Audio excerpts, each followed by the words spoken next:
Me voy a permitir dar la bienvenida al licenciado Francisco Javier Mayorga Castañeda, que es el moderador de este panel que se denomina Riesgos ambientales del agua residual y su impacto en la agricultura. El licenciado Francisco Javier Mayorga Castañeda cursó estudios en el Instituto Tecnológico Autónomo de México, el ITAM. Es licenciado en Economía en 1975, posgrado Administración de Empresas, Instituto Tecnológico y de Estudios Superiores de Monterrey, Campus Guadalajara. Trayectoria en el servicio público. Laboró en la Secretaría de la Presidencia, México, Distrito Federal, la Dirección General Coordinadora de la Programación Económica y Social de 1974 al 77, secretario de Desarrollo Rural en el Gobierno del Estado de Jalisco de 1995 al 2000, director en jefe de ACERCA, órgano desconcentrado de Zagarpa de 2000 a 2002, secretario de Zagarpa del 2005 al 2006 y del 2009 al 2012. Su trayectoria empresarial desde 1980 como director general del Grupo Agropecuaria, Nueva Galicia SADCB, compañía controladora de empresas agroindustriales, alimentos balanceados para animales, medicina veterinaria, semilla para siembre, genética para cerdos y ganado vacuno de carne. Sus responsabilidades empresariales como presidente de la Cámara Regional de la Industria de la Transformación del Estado de Jalisco en 1981, coordinador del Consejo de Cámaras Industriales de Jalisco de 1982 al 83, vicepresidente de la CONCAMIN de 1982 a 1983 y en 1991, presidente de ITESO AC, Universidad Jesuita de Guadalajara en 1984 al 1989, presidente de la Asociación Nacional de Fabricantes de Alimentos Pecuarios Balanceados en 1991 al 95, presidente fundador del Consejo Agropecuario de Jalisco del 93 al 95, consejero de Banco de México, Región Occidente, 2005 a la fecha, es consultor senior en agronegocios, el FIRA. Trabajo social como consejero del Banco de Alimentos de Guadalajara, patrono de la Fundación Gonzalo Río Arronte, presidente del Consejo Consultivo del Agua, representación Jalisco, y distinciones en el Gobierno de Francia, caballero de la Orden del Mérito Agrícola 2012 en el ITAM, carrera Universo 2011, Fundación de Pedro Sarquis Marregüe, funcionario distinguido de 2011 en el UCEM, del alma a la productividad. Con ustedes dejo este panel, licenciado. Muchas gracias, buenas tardes. Un gusto ser coordinador de este panel, el último del día. Espero que no estén muy cansados y podamos dar el sprint final de esta sesión. Pues el tema que se nos ha asignado es el del impacto del agua residual en la agricultura, el impacto ambiental sobre todo. Y yo quisiera invitar a mis panelistas a que consideraran la agricultura en su sentido más amplio. En general, cuando en otros idiomas se habla de agricultura, pues se entiende o se sobreentiende cualquier actividad que tiene que ver con el campo. Aquí en México, pues se restringe a veces el término agricultura a la parte del trabajo con las plantas y se deja un poco de lado la parte pecuaria o la parte forestal o la parte pesquera y acuícola. Entonces yo quisiera invitarlos a que en sus participaciones consideremos la agricultura en ese contexto más amplio. Y bueno, pues tenemos panelistas de lujo porque pues ellas y aquí mi tocayo Francisco tienen mucha experiencia en el terreno, no es nada más formación académica o el ejercicio de un cargo público, sino también pues trabajo de campo y retos de todos los días a los que se enfrentan, en este caso, los productores agropecuarios.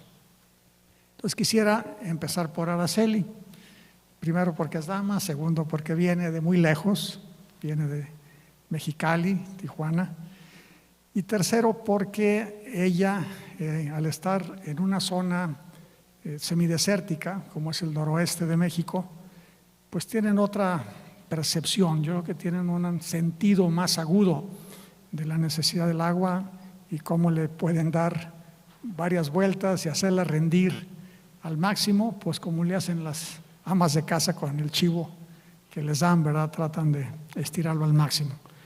Entonces, yo quisiera preguntarle a Araceli, pues qué experiencia, alguna experiencia sobre todo constructiva, que permita sacar conclusiones, que permita un aprendizaje positivo en su carrera, pues ya muy importante en esta zona del país. Quiero decir que ella está ahorita en el distrito 014, ¿verdad? En Mexicali, que es un distrito extremadamente retador y complejo. Primero porque maneja una agua que es binacional, es compartida con Estados Unidos en uno de los ríos más importantes de la Unión Americana, que es el río Colorado. Segundo, porque coexisten en una forma pues muy cercana el crecimiento de zonas urbanas como Mexicali mismo y otras poblaciones con un desarrollo agropecuario muy importante. Y tercero, porque tiene retos ambientales únicos, o sea, todo el esfuerzo que se ha venido haciendo ya por muchos años y también por organismos de ambos lados de la frontera para que el río Colorado vuelva a desembocar en el Mar de Cortés, pues son esfuerzos enormes, realmente ejemplares, pero a los que todavía les falta un buen tramo por recorrer. Todo eso se conjuga en estas experiencias que probablemente nos venga a contar Araceli, y creo que será pues la base para ir entretejiendo con Sofía y con Francisco pues otras visiones, otros puntos de vista. Araceli, pues ¿qué nos puedes contar? ¿Alguna experiencia bonita que te haya dejado tantos años de trabajar en esa zona apasionante del noroeste? Sí, pues muy buenas tardes a todos, muchas gracias por la invitación. La verdad es un gran honor estar aquí compartiendo este panel con personas tan conocedoras como son mis compañeros que estamos aquí arriba. Los reconozco también a ustedes porque pudieran estar haciendo cualquier otra cosa y sin embargo están aquí en este horario, ¿no? Lo que yo les puedo compartir ahora sí que como desde mi experiencia de vida, a mí me toca estar justamente como menciona aquí mi compañero, el doctor Francisco, y que tiene muy reconocido y tiene muchísimo conocimiento, es justamente eso, el contexto que él mencionó es justamente lo que nosotros vivimos. A mí me toca participar como directora de infraestructura hidroagrícola por medio de la Conagua y estamos en el organismo de cuenca de ahí de la península de Baja California. Por lo tanto, me toca trabajar con los módulos de riego. En este caso, en el distrito de riego hay 22 y tenemos una SDRL. Pero cuando decimos que nos toca la parte de infraestructura hidroagrícola, es todo el estado y también coayudamos un poquito con lo que viene siendo Baja California Sur, ¿no? Entonces, una de las experiencias más ganadoras que me ha tocado a mí es ver cómo el reuso del agua se puede utilizar también en algunos cultivos. Uno de los módulos, bueno, algunos lo manejan, pero uno de los módulos lo maneja más y ha sido una experiencia muy ganadora. Sí ha sido retadora, sin embargo ha sido muy ganadora. Dijéramos, bueno, ¿qué tipo de cultivos se pueden regar, no?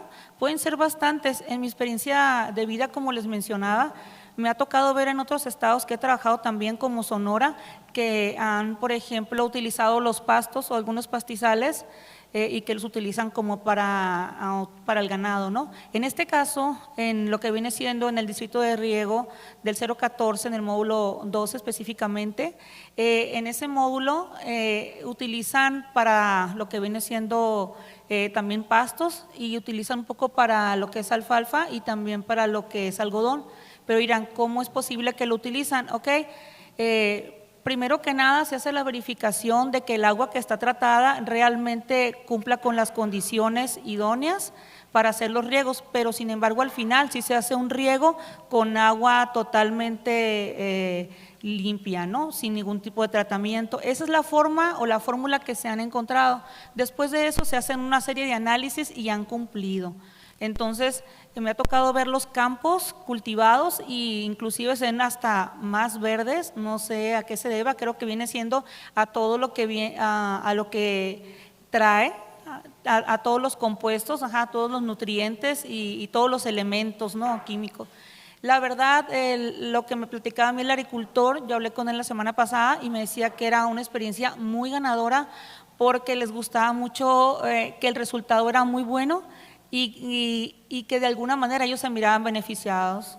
Yo le preguntaba que si ahorita cuánto tenían sembrado, me decía que 300 hectáreas y también me mencionaba que como les digo, en su experiencia es más ganadora porque les permite como dar un poco más de rendimiento. Entonces, en esa parte, en esa experiencia ha sido muy positiva. En la parte que no ha sido tan positiva es cuando se agregan sales y el suelo queda ensalitrado y se tienen que hacer lavados de suelos, ¿no? O sea, por lo contrario. Muchas gracias.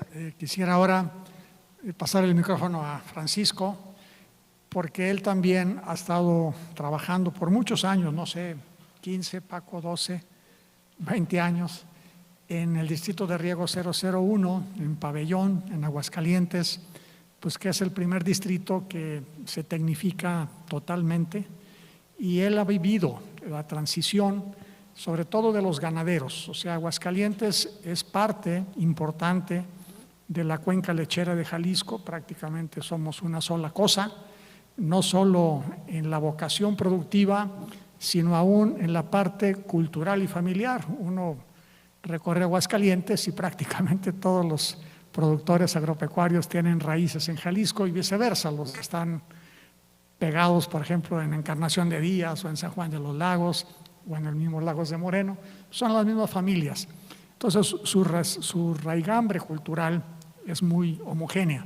Entonces, a Francisco le ha tocado ver la transformación de un sistema pues tradicional, muy antiguo, el primer distrito de riego que se hizo en este país, ahora un lugar donde se conjuga un fuerte crecimiento urbano, una ciudad muy industrializada, un centro logístico y de la industria automotriz tan fuerte como Aguascalientes, con un gran déficit también en la extracción de agua del acuífero, con un distrito de riego que es fuertemente productor de leche, pero también de hortalizas, de exportación y de otras, dijéramos, productos del campo que no son tan fáciles de regar con aguas tratadas, pues por razones también sanitarias. Entonces, me gustaría mucho que también Francisco nos platicara un poco cómo ha logrado este estado, esta ciudad, pues transformar radicalmente el manejo del agua y lo sigue haciendo, o sea, no se ha detenido, no ha terminado. Entonces creo que él nos puede dar una visión muy interesante por su trayectoria en esa zona. Paco.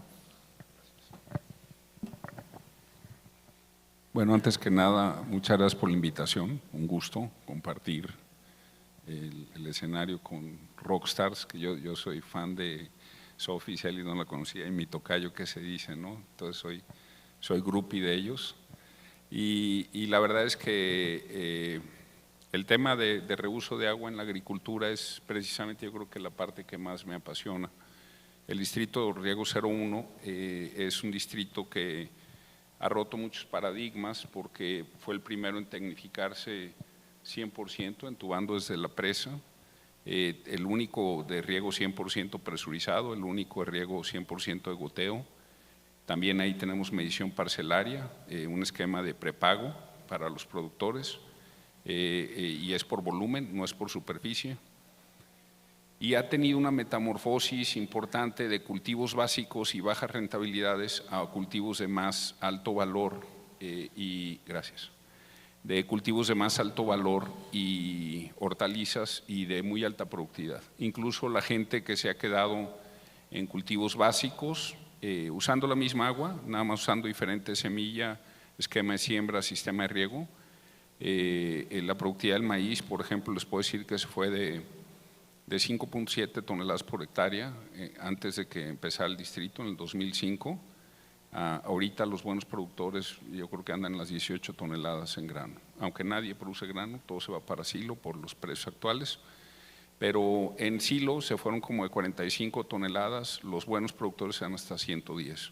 Y el consumo de agua se fue por una tercera parte, estábamos en 13.700 metros cúbicos antes con riego rodado, incluyendo la pérdida por conducción en la parte de tramo muerto, distribución y aplicación parcelaria. La eficiencia global en el orden del 30%, y ahorita entubado desde la presa hasta el distrito, entubado a cada una de las 2.400 parcelas y con riego por goteo, andamos en 4.300 metros cúbicos. Entonces, están produciendo mucho más con mucho menos agua. Si agarramos un indicador compuesto, que es toneladas de producto por metro cúbico de agua, andamos casi por 10, un factor de 10, y es únicamente tecnificación.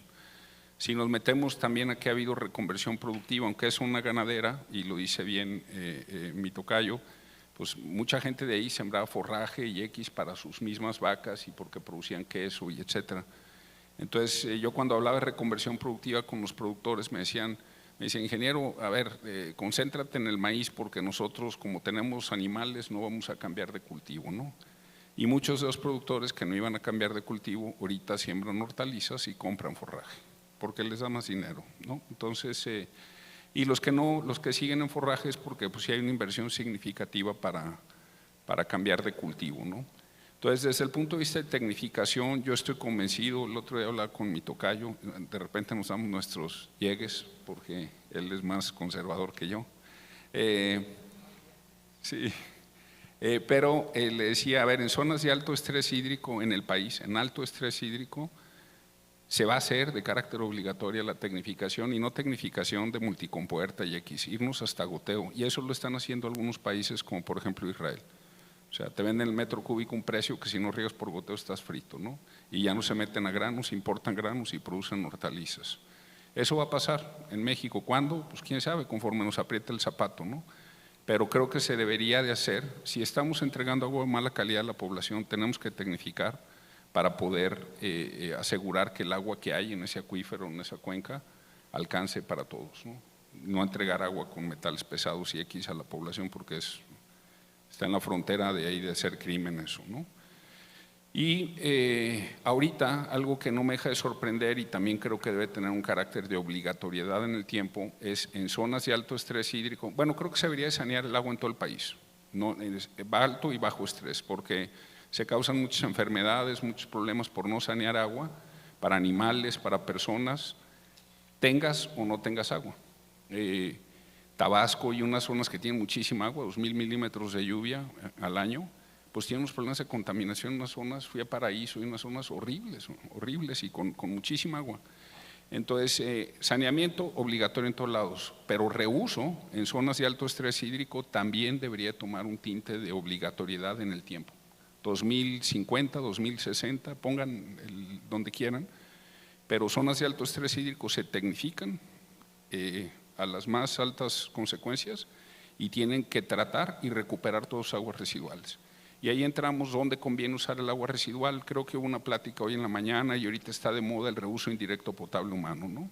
Es un agua muy cara, está bien, si no hay de otra yo haría lo mismo, también recupero agua para reuso potable humano, pero usamos el 14% a nivel municipal y usamos el 76% en la agricultura. Quiere decir que hay un uso grandísimo en la agricultura, y recuperar agua para agricultura sin remover nutrientes para reuso de cultivos para exportación, cumpliendo con la norma del título 22 de California, es muy barato. Un buen tratamiento secundario más clarificación, luego le metes media granular filtrante y desinfección avanzada y puedes cumplir con los coliformes para regar lechuga, fresa, lo que quieras. Hay valles, hay zonas del mundo que riegan con, bueno, Israel riega con agua tratada. Entonces, para mí, lo voy a decir, lo he dicho, es mejor un agua bien tratada, bien recuperada, un agua residual bien tratada y bien recuperada, especialmente si le dejas nutrientes y por supuesto le quitas todos los coliformes patógenos, que el agua de pozo, que el agua de presa para la agricultura. ¿Por qué? Porque la ciudad de Aguascalientes, ahorita lo que sigue después del distrito, ya hay un compromiso de terminar el distrito 001, y la idea es que ahorita se van a conectar las 5 plantas más grandes de la ciudad, que es una planta de 2.000 litros, la planta de la ciudad, y 4 plantas más que suman 900 litros, 2.990 millones de metros cúbicos al año, y se van a mandar para la agricultura. Y no se le va a remover nutrientes a esa agua, y se va a usar para regar los cultivos, y los amigos que son productores, que ahorita usan fertilizante graneado y lo que fuera, van a llevar un agua con nitratos y con un poquito de fósforo en la misma agua. Quitas huella de carbono en la remoción de nutrientes en tu proceso de tratamiento y quitas huella de carbono en la producción de fertilizantes en las fábricas de fertilizante, y también evitas el lavado de fertilizantes a cuerpos de agua. Entonces, Chihuahua en el distrito, no, en el acuífero de Tabalaopa tiene la planta de 1.600 litros por segundo de la ciudad, y ellos ya están regando ahorita con agua tratada. Pues regaron cebada, mismo suelo, misma semilla, mismo esquema de siembra, todo, una zona de pozo y una zona de agua tratada. Y en cebada, lo hizo INIFAP este experimento, sacaron más del 100% en forraje y 60% más en grano, con agua tratada. ¿Por qué? Porque trae nitrógeno y fósforo. Entonces, al final del día, yo creo que la ruta para México, para muchas zonas del mundo de estrés hídrico, es el reuso de agua perfectamente bien desinfectada, con preservación de nutrientes para la agricultura tecnificada, y con eso sí nos alcanza, ¿no? Gracias. Las dos experiencias apuntan un poco en la misma dirección, que el agua residual, pues con un debido tratamiento, aporta nutrientes y se reduce riesgos como la salinidad o la dispersión de agentes contaminantes, sobre todo coliformes y otros microorganismos. Sofía, tú has trabajado mucho tiempo en el sector público, te han tocado experiencias muy interesantes como todo lo que es la formación de los grupos intermunicipales para saneamiento de cuerpos de agua y corrientes de agua, más bien locales. No estamos pensando aquí en los grandes ríos, en las grandes urbes, sino a nivel, dijéramos, más comunitario, pero igualmente importante. Y ahora estás en una industria apasionante, que es la industria tequilera. Pues entre las grandes ventajas del agave, además del tequila, es que no consume agua, bueno, mucha, pero sí la industria como tal tiene algunos efectos complejos en materia ambiental, las vinazas, también a veces una siembra mal llevada a cabo de agaves en pendientes, en zonas de suelos frágiles, pues está contribuyendo al arrastre de suelo, al asolvamiento de presas y cuerpos de agua, en fin. Ahora que tienes esa doble visión, ¿qué nos puedes decir en esta misma línea? ¿Qué experiencia interesante te ha tocado vivir? Gracias. Muchas gracias, Francisco, y también a mis compañeros de panel. Así como dice Francisco, yo también soy grupi, no nada más de ustedes, sino de muchos y muchas de quienes están también de aquel lado hoy en el escenario, y es un gusto poder hacer, aunque sea el diálogo acá arriba, se va a poner bueno el networking también al ratito con todas y todos ustedes. Y bueno, en mi experiencia, Francisco, ahorita que decías al inicio, como pensemos en la agricultura en su sentido amplio, me acordé mucho de una de mis experiencias profesionales más entrañables, que tiene que ver con el sector pesquero, ¿no? Que es muy, muy distinto a cómo voy a acabar ahorita mi intervención también con el sector agavero, por supuesto, en donde al entrar yo a la Comisión Estatal del Agua había todo un trabajo en la presa de La Vega que recién iniciaba, había todo un grupo de pescadores que estaban ahí en los municipios de Teuchitlán y aledaños, que tenían su actividad en la presa La Vega y tenían un problema de frente, ¿no? Que era el tema de la maleza acuática, en este caso el lirio. Y bueno, es uno de los efectos principales también, ¿no? De los que vemos a la hora que hay contaminantes en el agua y llega entonces este efecto de la eutrofización, la producción de malezas, y entonces hay varias actividades productivas que se ven trastocadas. Y entonces este grupo de pescadores empezó a levantar la voz, a pedir apoyo, a acercarse en ese momento al gobierno, pero también a crear toda una alianza entre sectores en los alrededores, evidentemente al ser en ese momento menos turístico que ahora, pero ya empezaba todo el sector restaurantero y tal, antes de que hubiera el Museo de los Guachimontones. todo el sector de restaurantes también empezó a organizarse, había muchas figuras incluso también femeninas haciendo estas gestiones en diferentes espacios y poniendo de manifiesto posibles soluciones. Y entonces fue la primera vez que me tocó estar en un grupo entre sectores en donde todos sentados a la mesa poníamos ideas sobre la mesa para poder traer soluciones. Y evidentemente dentro de las ideas que se iban detonando, pues había que buscar el financiamiento, buscar las soluciones técnicas, ir avanzando y cuidar, ¿no?, todos los aspectos productivos en ese caso que tenían estos grupos al frente, pero también qué pasaba con la parte social, qué pasaba con la parte de salud, qué pasaba con las instituciones públicas, en este caso locales. Y entonces fue un movimiento muy bonito que justamente se hizo como un comité interinstitucional de la Presa La Vega, que luego fue el que estuvo tocando muchas puertas para hacer una junta intermunicipal que ahora está en esa región, que es la de Los Valles, porque hubo también muy buena sinergia con el sector académico, en ese caso con la Universidad de Guadalajara en el Centro Universitario de Los Valles. Y entonces fue como una serie de fuerzas, coyunturas, oportunidades que se juntaron, y entonces hay pues ahora nuevos mecanismos de gestión, de intercambio, de comunicación, pero sobre todo de crear proyectos y acercarse también a otras soluciones.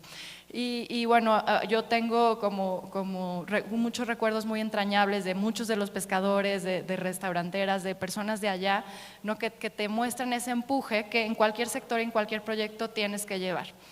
Y bueno, ahora ya después pasaron más de 15 años que yo estuve en el sector público, y en los últimos 5 años que estuve ahí justo me tocó trabajar en esa parte de gobernanza ambiental con las juntas intermunicipales del medio ambiente. Entonces cuando yo llegué al cargo había ya mucha superficie Jalisco integrada en estas juntas intermunicipales, pero había todavía la oportunidad de crear otras más, y se crearon 3 nuevas juntas intermunicipales, y muchas de ellas también fueron identificando, de acuerdo al vocacionamiento de su región, con qué sectores clave había que trabajar, y evidentemente regiones como Valles, como Alto Sur, Altos Norte, pues el sector agave tequila era clave, y fue uno de mis primeros acercamientos también ahora a este mundo en el que colaboro de manera muy grata. Y bueno, ahí en el campo del agave específicamente, lo que podemos observar es que sí, el agua no se necesita para el riego, como bien lo precisaba Francisco, pero sí se necesitan destilerías, pero sí se necesitan ciertas condiciones de humedad y de clima, del ecosistema alrededor, que hace que los agaveros, por supuesto que tenemos que estar también preocupados por qué está pasando con el agua y la contaminación, y qué aprovechamientos o oportunidades puede haber también cuando un agua residual se transforma en un agua tratada y se le puede dar otro uso. Y yo veo esta como nueva forma de ver de los agaveros, las agaveras, muchas mujeres también creciendo también en el sector, en donde empiezan a identificar desde, ok, voy a ver mi territorio y cómo es la geografía, y entonces empiezo a entender cómo escurre el agua, y que si yo coloco mi agave de esta forma, estoy generando y facilitando la erosión. Si yo coloco mi agave en donde hay cierta pendiente, lo mismo, ¿no? Y entonces ya empiezan estas observaciones, estos mismos como autorreconocimiento desde el sector de tenemos que hacer las cosas diferentes.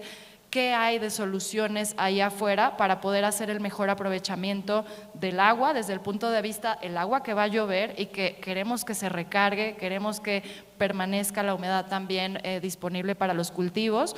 Y pues hay nuevas tendencias, como toda esta metodología del keyline, que respeta mucho el tema de cómo es la topografía y genera todas las líneas de cultivos y los caminos en paralelo a cómo tiene que ir el curso del agua, de manera que la erosión se minimice, la captura sea facilitada por la recarga y haya pues estas oportunidades. Ahora, cuando hablamos luego de agua residual tratada, pues también en el sector hay muchas oportunidades, y ya en otra intervención podremos compartir.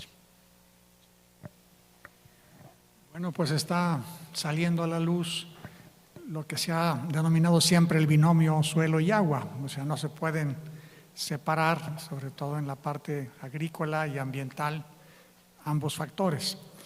Y bueno, la agricultura, igual que las demás actividades humanas, por un lado se puede beneficiar de estas aguas residuales, como ya dijo Francisco, con un cierto tratamiento, pero la agricultura y la ganadería mismas también contribuyen a la contaminación del agua en muchos sentidos.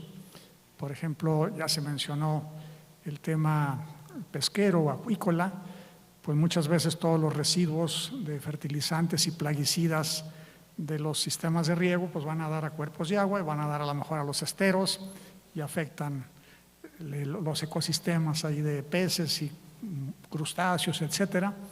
Y también, pues, por ejemplo, en Yucatán, el tema de las granjas porcícolas, cómo impacta las aguas subterráneas y el medio ambiente. Entonces, dentro de toda esta, dijéramos, ecuación tan compleja, la interrelación entre el campo y la ciudad en ambos sentidos, como el campo provee agua a la ciudad le puede proveer agua tratada al campo, el campo mismo tiene su propia problemática.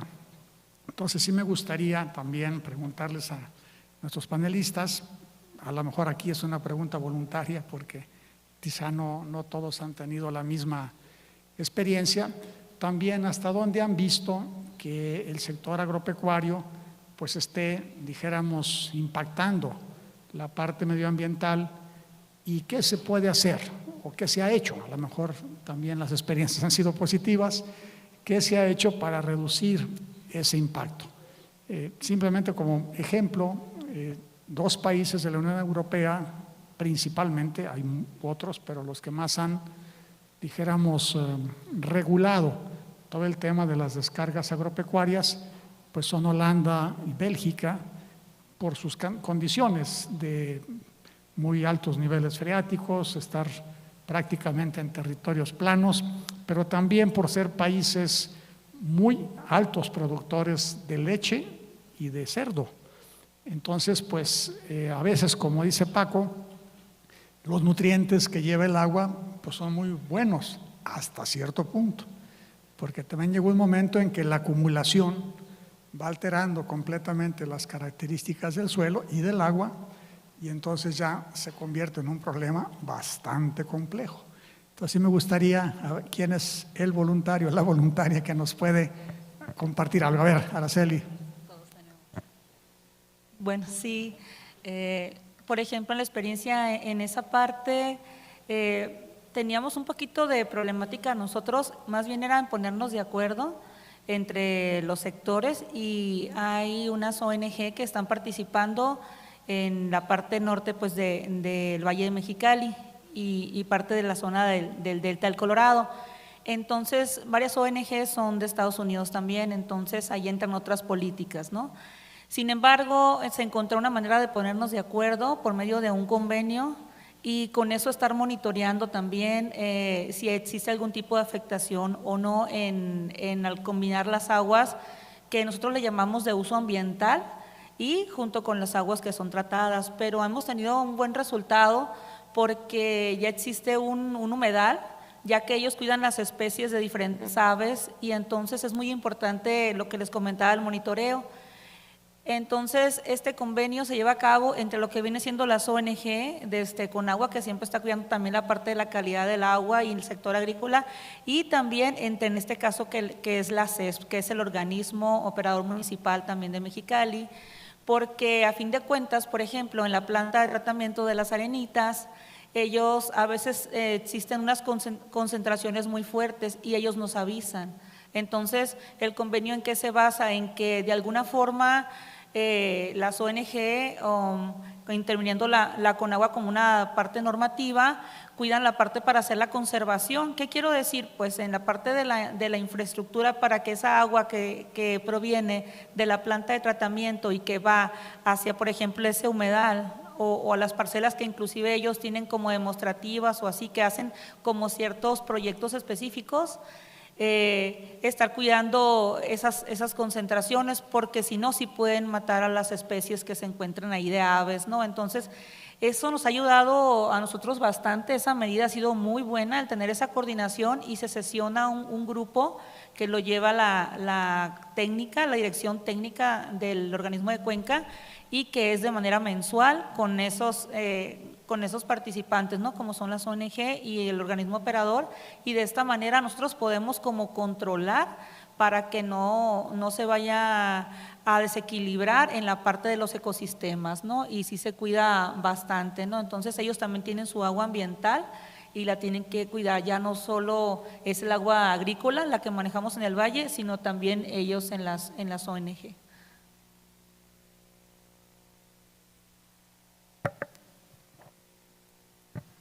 Bueno, yo quisiera nomás contribuir, adicional a lo que ya comenté de que conviene reutilizar aguas que vienen, que se contribuyen nutrientes en su uso. El fertilizante más viejo que existe era el estiércol, ¿no?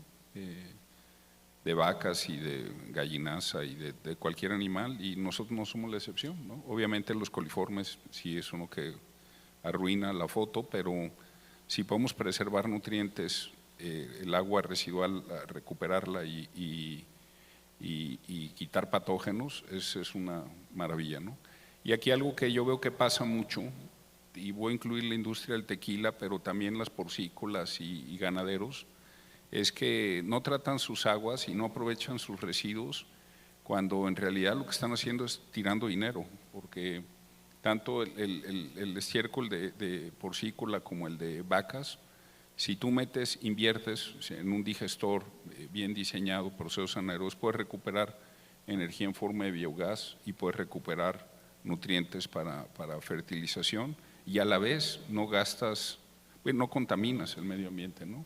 Y las tequileras también me toca ver eso, que son efluentes de muy alta carga, que a 60,000, 80,000, 90,000 miligramos por litro de EQO, que son cadenas de carbono. Si lo digieres en un ambiente anaerobio, puedes generar unas cantidades altísimas de metano, que de hecho las plantas no te cuesta operarlas si aprovechas el metano.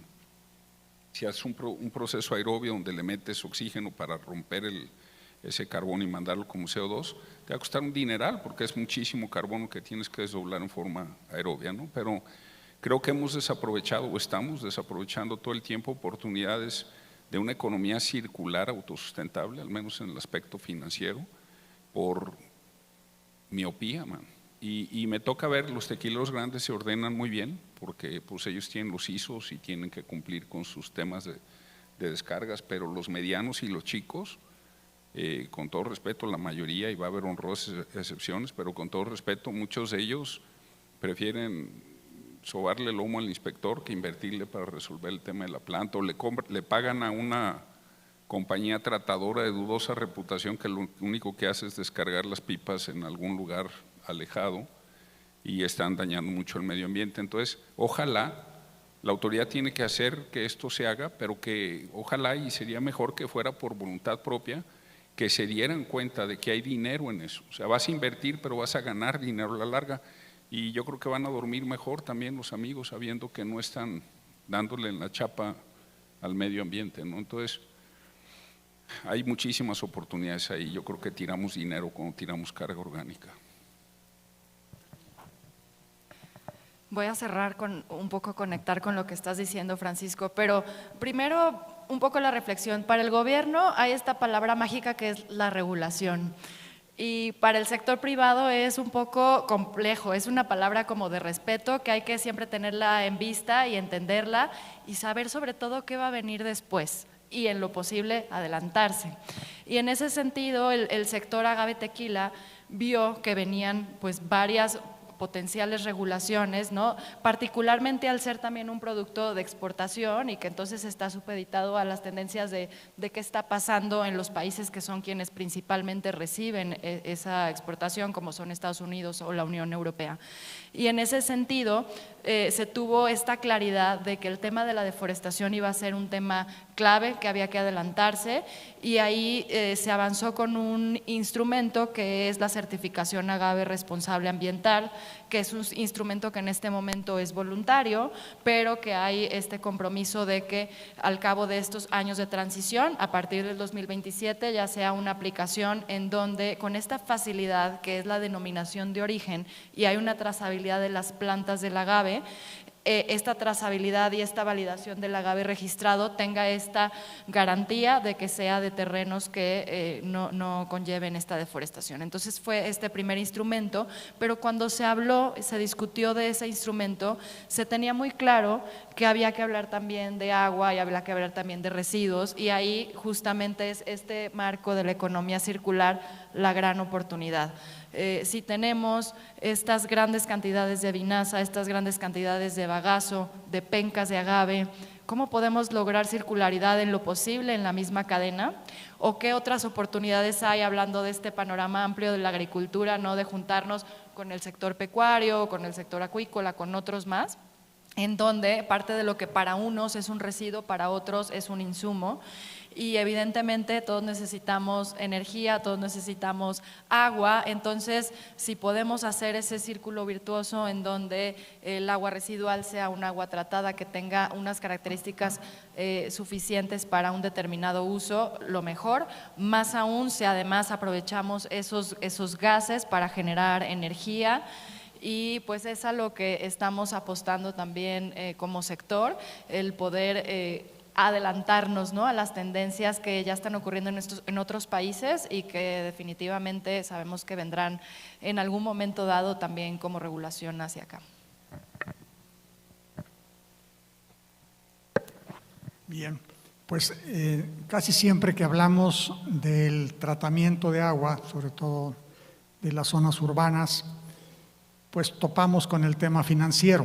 O sea, muchas veces los organismos operadores pues difícilmente tienen para operar, dijéramos, la parte del abasto a la población, mantener ese abasto 24/7, además con la calidad requerida, que cada día se hace más exigente. Acaban de cambiar las normas, tanto de agua potable como de descargas.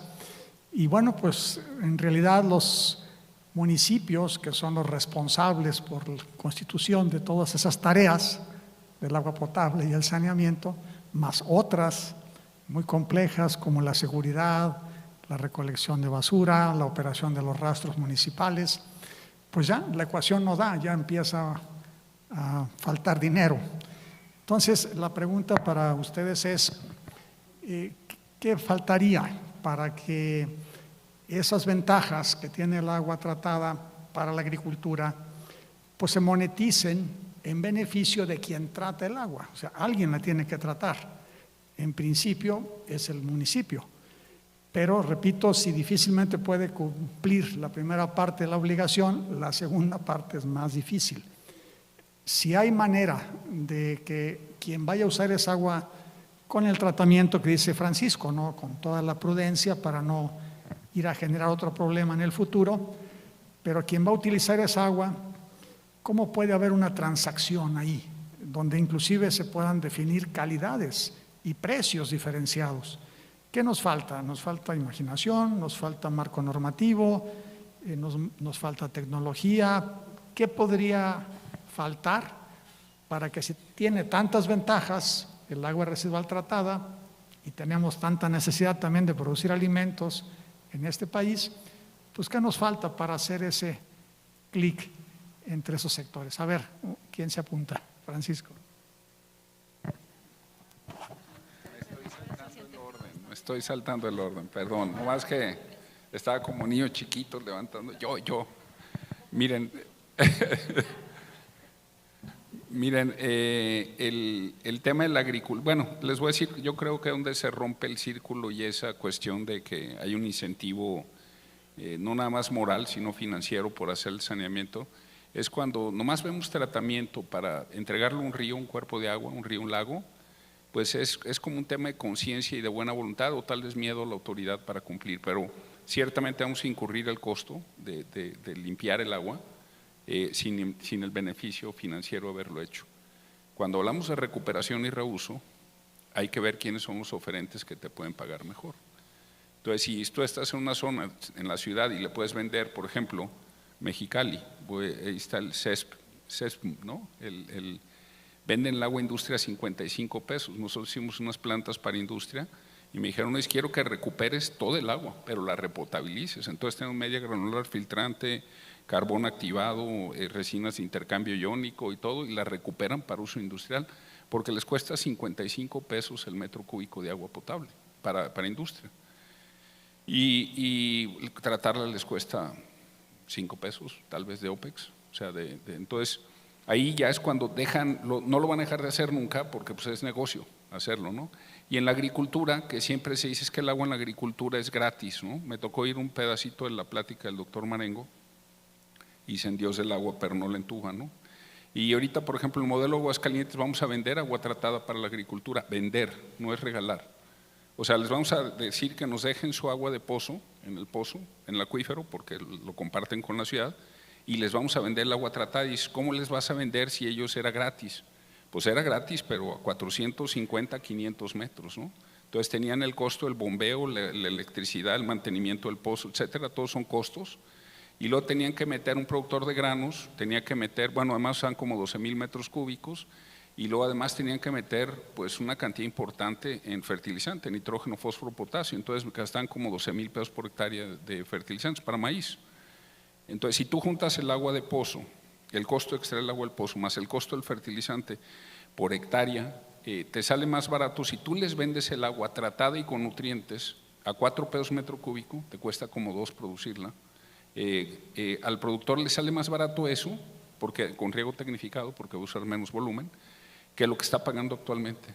Entonces tienes el ingreso para operar tu infraestructura de plantas y acueductos para llevar el agua, y pues ahí no vas a dejar de operar tu red de agua potable, porque además tu red de agua tratada, porque además te están regresando agua potable que tú necesitas. Entonces, en la medida que amarremos los retornos, sea de volúmenes de agua potable, de ingreso, de lo que sea, a los procesos de tratamiento, se nos va a hacer más fácil hacer las cosas.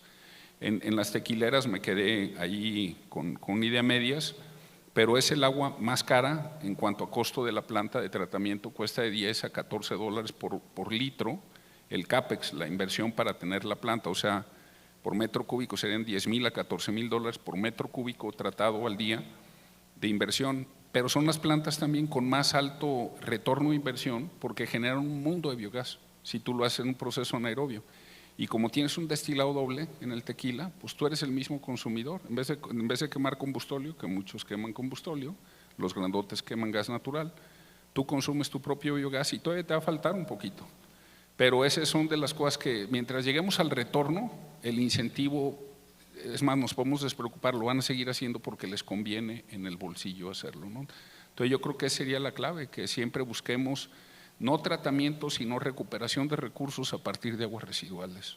Agua, energía, fertilizante y bueno, pues al final eso es dinero, ¿no?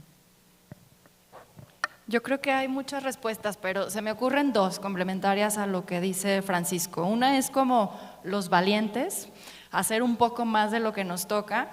Y ahí tomo el ejemplo, ¿no?, de esta agua de reuso, agua tratada que se meta a un reuso agrícola y que ayude a compensar, a disminuir los volúmenes que se extraen de pozo.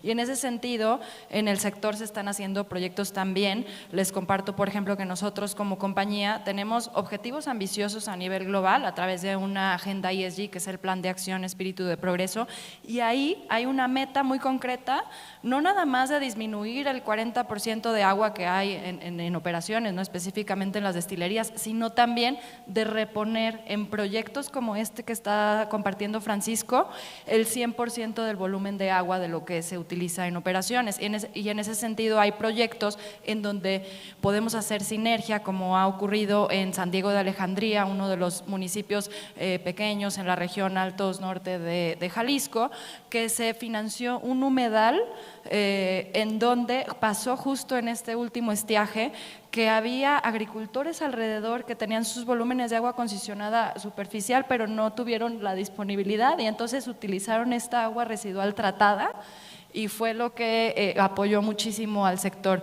Y hay otro proyecto similar que se hizo en colaboración con el gobierno del estado para una línea morada en la planta de tratamiento de Ocotlán.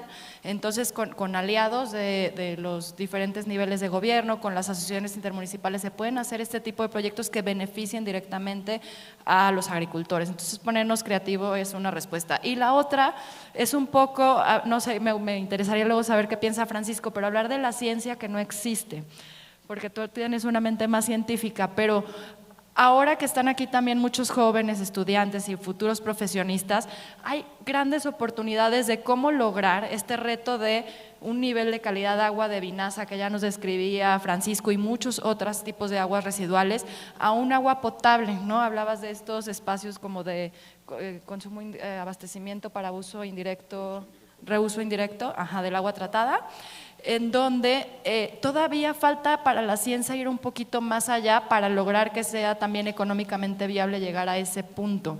Y ahí hay muchas oportunidades y ahí faltan valientes que inviertan para desarrollar esa tecnología a ese nivel de detalle y pues esperemos noticias pronto también en esos temas. Bueno, lo que yo diría que se podría hacer es ir más allá de lo que ya existe, más allá de lo que nosotros pensamos. A veces como técnicos o científicos tenemos y nos casamos con una idea y a veces nos dicen que somos cuadrados, pero creo que podríamos ir más allá.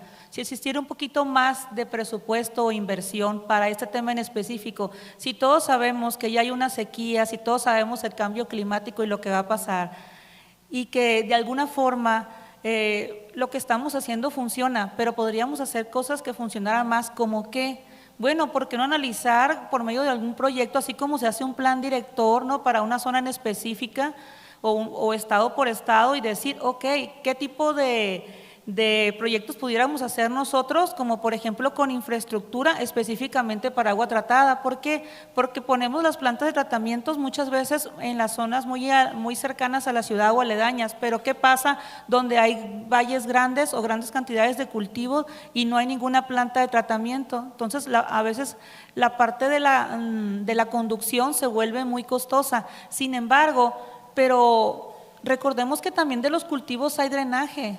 Hay muchos drenes. Por ejemplo, en Mexicali hay 2.500 kilómetros de drenes y yo los veo y siempre traen agua. Claro que tienen diferentes sustancias. ¿Por qué? Porque ya hay un fertilizante y otros aditamentos que tienen, ¿no? Pero también tal vez esas aguas se pudieran tratar, porque ahora que la mancha urbana creció y se va, aunque esté delimitada, va creciendo, los drenes agrícolas van quedando dentro de la ciudad y hacen un foco de infección muy grande. ¿Qué tal que también tratar ese tipo de aguas y no nada más en lo que viene siendo del agua que utilizamos en el uso público urbano, ¿no? Entonces, si fuéramos más allá y pudiéramos hacer proyectos, vemos la zona y decimos, oye, de aquí, de esta cantidad, de esta zona podemos hacer una red, pero que fuera específicamente para esta. ¿Por qué? Porque de alguna forma es el futuro, pero el futuro ya es ahorita el presente. Entonces, ¿qué estamos haciendo nosotros? O tal vez esos sean los temas que les va a tocar a nuestros compañeros de la MH que están ahorita entrando,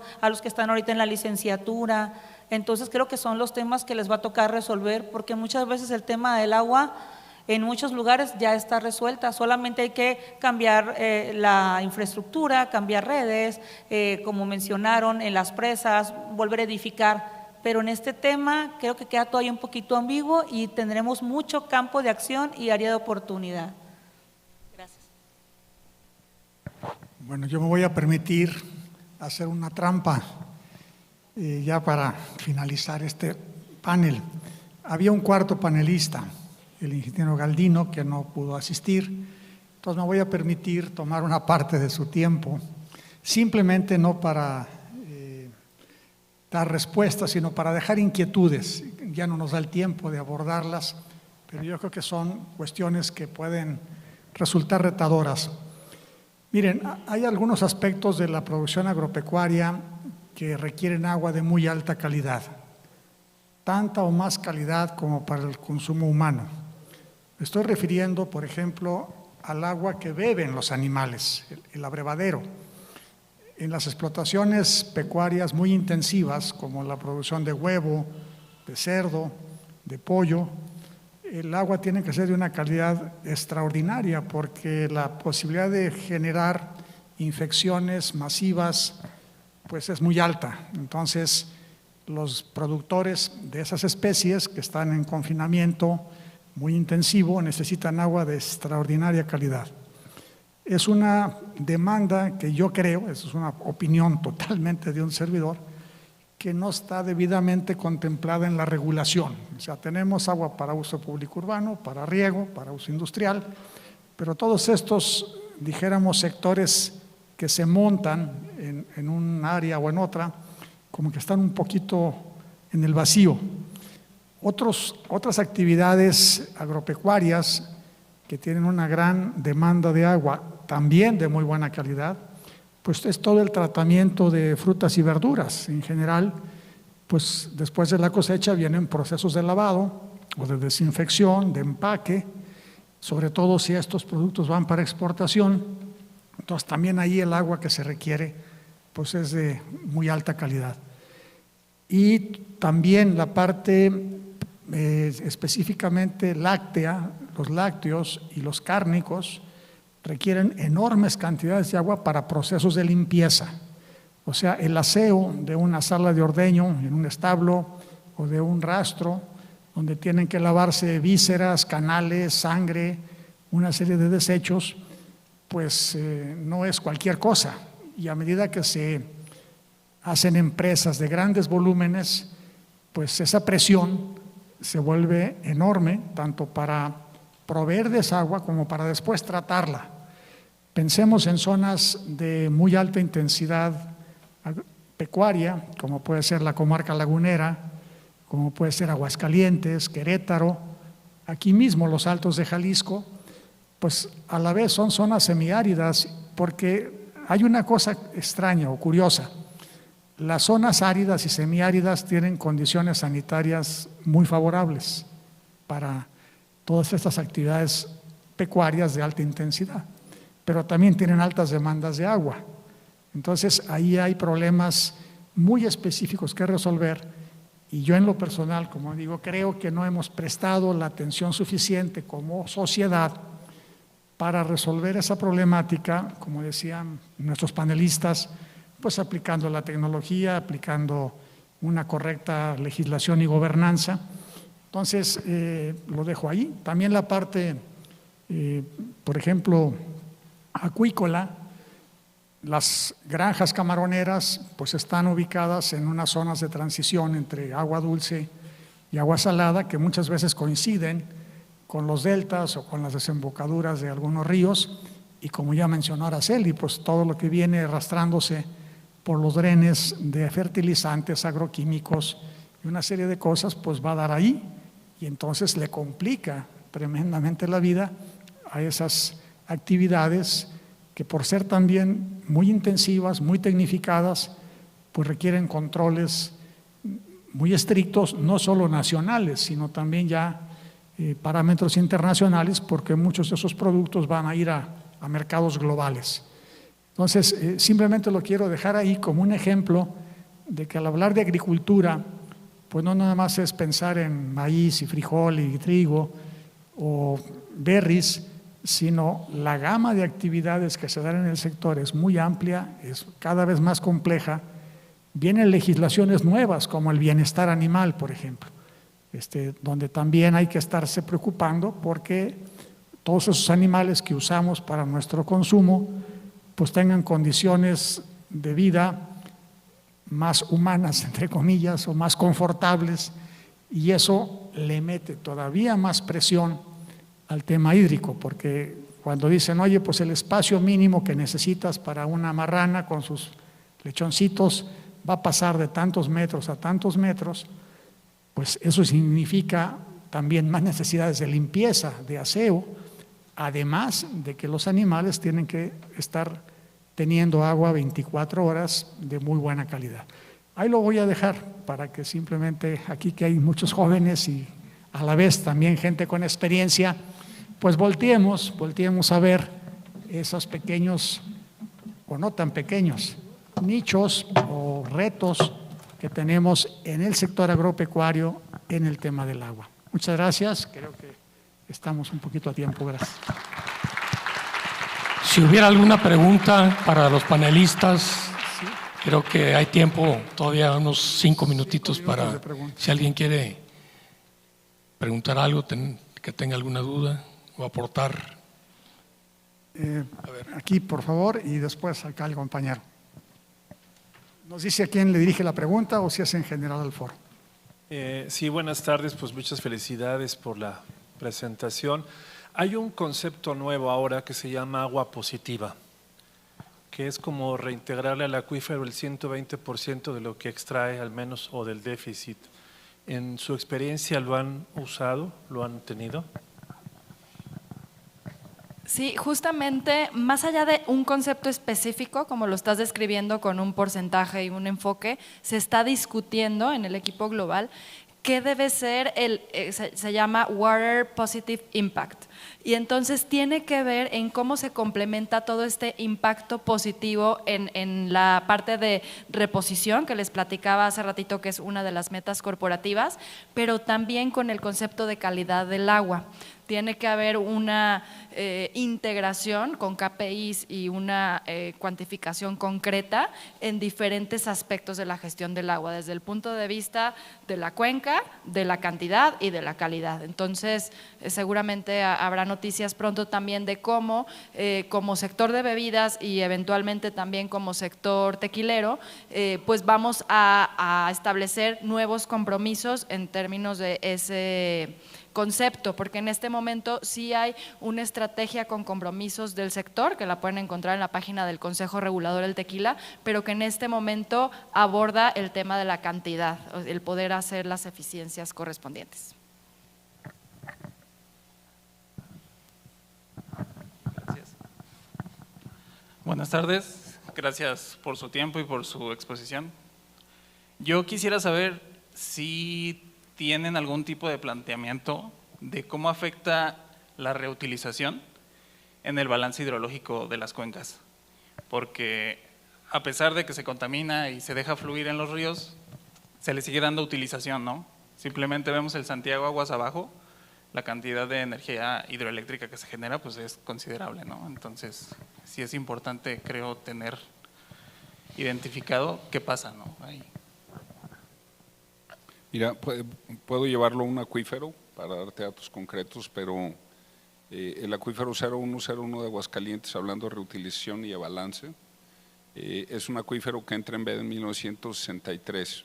Eran 240,000 personas, pero ya tenía una superficie muy importante de agricultura y era el uso agrícola era el 80 y tantos %. Ahorita es el 77%. Entonces ese acuífero lleva 61 años en sobreexplotación. La sobreexplotación aquí depende a quién le preguntamos. Ahí está el ingeniero Chava Gaitán, que fue director de la Conagua local, Humberto, ahí hay mucha gente de Aguascalientes que lo conoce bien, Vicky. Se estima que es de 2 a 3 veces la recarga, depende a quién le preguntes, ¿no? Y está muy mal medido. Entonces, lo que sí es que los pozos Aguascalientes tiene su nombre de que tenía manantiales de agua termal, ¿no? Ahorita ni aguas ni calientes, ¿no? Son pozos y bien profundos, y en el municipio una tercera parte de los pozos tiene ya arsénico y flúor arriba de los niveles. Entonces, el panorama está lo suficientemente complejo como para decir, esto tiene solución, y te puedo decir categóricamente que sí. El déficit del acuífero es del orden de 7,000 millones, revertir eso de metros cúbicos va a tomar muchísimo tiempo, pero vamos pensando en no afectarlo más y que el agua nos alcance. El usuario más importante es la agricultura, entonces tú tecnificas el resto de las zonas agrícolas de ese acuífero, que son 36,000 hectáreas, ya hay 6,000 tecnificadas, y el agua residual que se usa en 151 plantas del estado, la recuperas para uso agrícola y el excedente lo recargas al acuífero de manera subsuperficial, y tienes viabilidad no solo para la población actual, sino para seguir con un crecimiento de hasta el 20% por década. Entonces, con una estrategia de uso eficiente, especialmente en la agricultura, recuperación responsable de recursos a partir de aguas residuales, agua, fertilizante y energía cuando puedas, y una gestión estratégica de los mismos recursos, sí hay forma de recuperar cuencas muy complicadas y acuíferos muy emproblemados, pero tienen que hacerse las acciones con decisión. Entonces, y eso te puedo decir, en todos los estados, ese modelo de los tres vertientes funciona, excepto en Chihuahua, que en Chihuahua tiene un déficit brutal, 3.700 millones de metros cúbicos anuales de sobreexplotación de aguas no recuperables, ¿no? Usa 5.300, 3.700 son no recuperables.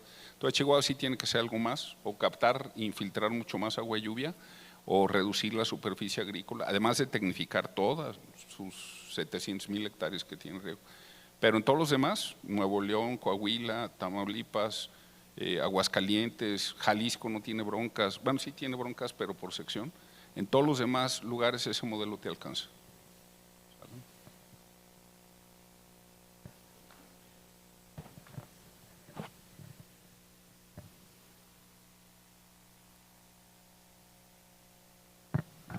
Hola, buenas tardes. Mi pregunta va enfocada con el uso del agua tratada. ¿Qué aguas son las que están utilizando en la planta? ¿Son solo aguas grises o son aguas industriales? Y si es así, ¿cómo aseguran que vaya de cierta calidad? O sea, que no lleve como esa parte de metales pesados y solamente tengan la carga orgánica que ustedes están comentando para que sirva como fertilizante. O sea, ¿hacen pruebas cada mes o solamente una vez en el año? Me gustaría saber eso. Gracias. Voy a hablar del caso de Aguascalientes. Bueno, las industrias de tequila y X pues generan aguas de muy alta carga y cada industria tiene sus peculiaridades. Las aguas para mí más difíciles no son las de agroalimentos, son las de industria que usan químicos, tenerías y cosas que son más difíciles de remover con procesos biológicos. Pero ahorita hablaste de metales pesados. Los metales pesados normalmente no los agrega el agua, el público urbano y todo, es agua que la jalamos del acuífero y viene con metales pesados. Y si tú rebasas el nivel permisible de metales pesados para un reuso específico, público, urbano, industrial o agrícola, pues tienes que hacer algo para atender eso. Y hay varios contaminantes emergentes más, hormonas, antibióticos, polifluoroalcalis o los chemicals, forever chemicals que le dicen, que son químicos que no remueves, teflón y todos los productos hidrofóbicos que no se digieren con nada, y microplásticos, son como los más importantes. Pero si los usas para riego, el umbral es mucho más alto que para consumo humano y el suelo te atrapa muchísimas de esas cosas en el tiempo. Y en la medida que tú le empiezas a dotar agua más limpia a la ciudad, libre de metales pesados, etcétera, vas bajando ese impacto de los químicos persistentes, de los contaminantes emergentes, ¿no? Entonces, nomás tienes que cuidar, dependiendo del uso, que no te salgas de los criterios que te permite la ley, que por algo están, especialmente cuando haces exportación, pero es relativamente fácil. En agua agrícola que proviene de uso de plantas municipales, es relativamente fácil cumplir con estándares internacionales. Ok, entonces solo son aguas grises hasta ahora. ¿Y también todos los cultivos se pueden regar, por ejemplo, hortalizas? ¿O si tienen solamente ciertos cultivos que riegan con aguas tratadas? No son aguas grises. Aguas grises serían como aguas jabonosas o de lluvia. Aquí son aguas negras, traen los excusados, traen tarjas de cocina, va a haber algo de industria en una planta municipal, es agua negra, o sea, entra al criterio de agua negra. Pero la vas tratando y la vas subiendo de nivel hasta que la norma del título 22 de California nomás te pide 20 miligramos por litro de DQO y te pide turbiedad, un nivel de turbiedad de menor de 3 para que puedas tener desinfección avanzada. Nutrientes no te pide, sólidos pendidos no te pide, no tiene un criterio. Entonces, y hay un montón de productos que arsénico, flúor, bla, bla, bla, pero esos están tan altos que no los tienes, o sea, no tienes problema, pero son aguas negras que puedes recuperar para la agricultura y las puedes recuperar cuando tú entras a uso agrícola no restringido, puedes regar lechuga que se moja con el agua del riego, puedes regar fresa, puedes regar tubérculos que están inmersos en el suelo rodeados de agua. Entonces, un agua también desinfectada que no tienes problema de ese tipo. Te voy a dar un ejemplo, la NOM 001 de México o la NOM 003 traían niveles de 240 número más probable de patógenos por 100 mililitros. La norma internacional, el título 22, te permite 2.4, una centésima parte. Entonces, es muy exigente en desinfección, pero es relativamente fácil de lograr y puedes regar lo que quieras. Y comes muchísimos alimentos, algunos que pueden venir hasta de fuera, que están regados con agua tratada. Pero bien tratada, pues es un agua, yo lo dije, mejor que de pozo, mejor que agua de presa. No más bien tratada, esa es la parte, ¿no?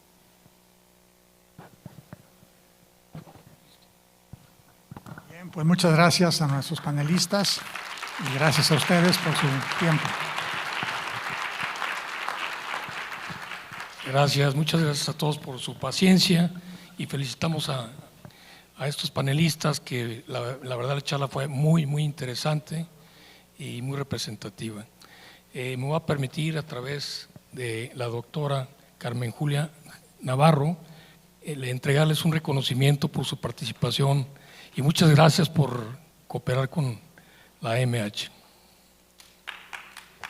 Bueno, muchas gracias al panel, muy interesante sus comentarios. La Asociación Mexicana de Hidráulica, Asociación Civil, otorga el presente reconocimiento al licenciado Francisco Javier Mayorga Castañeda por su moderación en el panel Riesgos ambientales del agua residual y su impacto en la agricultura, realizado en el marco del 27º Congreso Nacional e Internacional de la Asociación Mexicana de Hidráulica. Muchas gracias. Igualmente, hacemos entrega al reconocimiento al ingeniero Francisco Valdés por su participación en este panel.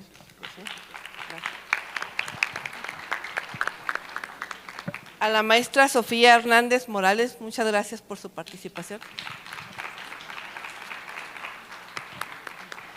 A la maestra Araceli Favela, allá de las zonas áridas, compañera, muchas gracias.